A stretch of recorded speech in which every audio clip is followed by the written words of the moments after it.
Hello बच्चों, चलिए पढ़ते हैं प्रश्न को। एक विशेष समस्या को ए और बी द्वारा स्वतंत्र रूप से हल करने की प्रायिकता क्रमशः 1/2 और 1/3 है।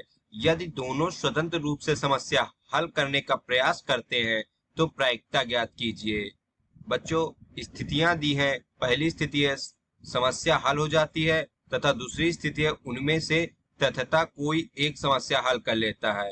तो चलिए बच्चों, सबसे पहले हम मुख्य अवधारणा जान लेते हैं। मुख्य अवधारणा। तो बच्चों, प्रायिकता ए बराबर दिया है, मान लेते हैं 1/2 तथा प्रायिकता बी बराबर मान लेते हैं 1/3। बच्चों बोल रहे यदि दोनों स्वतंत्र रूप से समस्या हल करने का प्रयास करते हैं। तो बच्चों, स्वतंत्र रूप से मतलब प्रायिकता ए सर्वनिष्ठ बी बराबर प्रायिकता ए गुणे प्रायिकता बी, जब ए और बी समस्या हल कर लेते हैं। तो बच्चों, सबसे पहले हम जब ए समस्या नहीं हल कर पाता है तो क्या हो जाएगा।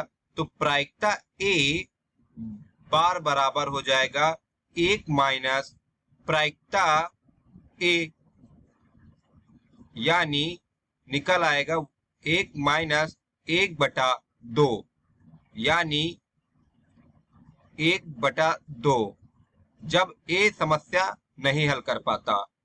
तो तथा इसी तरह हम बी निकाल लेंगे। तो प्रायिकता बी बार बराबर 1 माइनस प्रायिकता बी, यानी हो जाएगा 1 माइनस 1/3 बराबर 3 माइनस 3 बराबर 2/3, जब बी समस्या नहीं हल कर पाता है तब 2/3 आएगा। तो चलिए बच्चों, सबसे पहली स्थिति देख लेते हैं क्या है। पहली स्थिति क्या है, समस्या हल हो जाती है।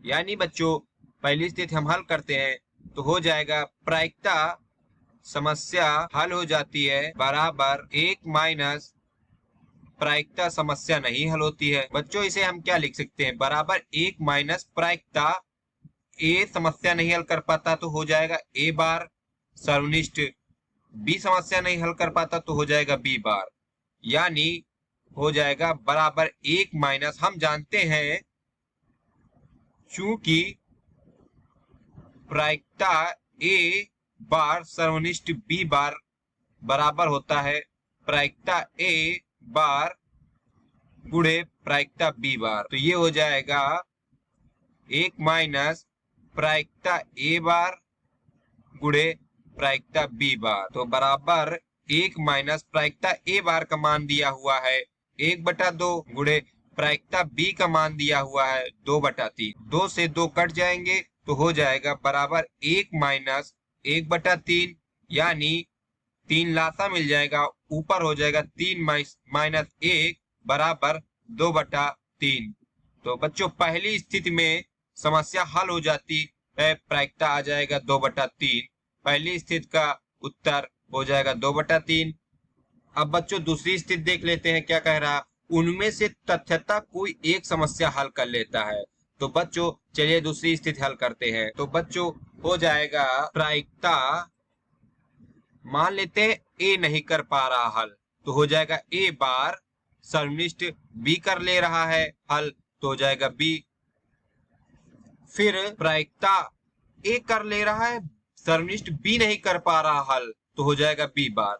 अब हम कह सकते हैं चूंकि प्रायिकता ए बार सर्वनिष्ठ बी बार होता है प्रायिकता ए गुणे प्रायिकता बी बार, तो हो जाएगा प्रायिकता ए बार गुणे प्रायिकता बी प्लस प्रायिकता ए गुणे प्रायिकता बी बार। यहां से हो जाएगा प्रायिकता ए बार का मान दिया है 1/2 गुणे प्रायिकता बी का मान दिया है 1/3 प्लस प्रायिकता ए का मान है 1/2 गुणे प्रायिकता बी बार का मान है 2/3। तो यहां से हो जाएगा बच्चों 1, 2 गुणे 3 होगा 6 प्लस 2 से 2 कट जाएंगे, हो जाएगा 1/3। तो ये हो जाएगा छालासा मिल जाएगा, ऊपर होगा 1 प्लस 2 बराबर 3/6, यानी हो जाएगा 1/2। दूसरी स्थिति में कितना उत्तर आया? 1/2। बच्चों यही हमारा उत्तर है। आशा है आप लोगों को समझ में आ गया है। धन्यवाद।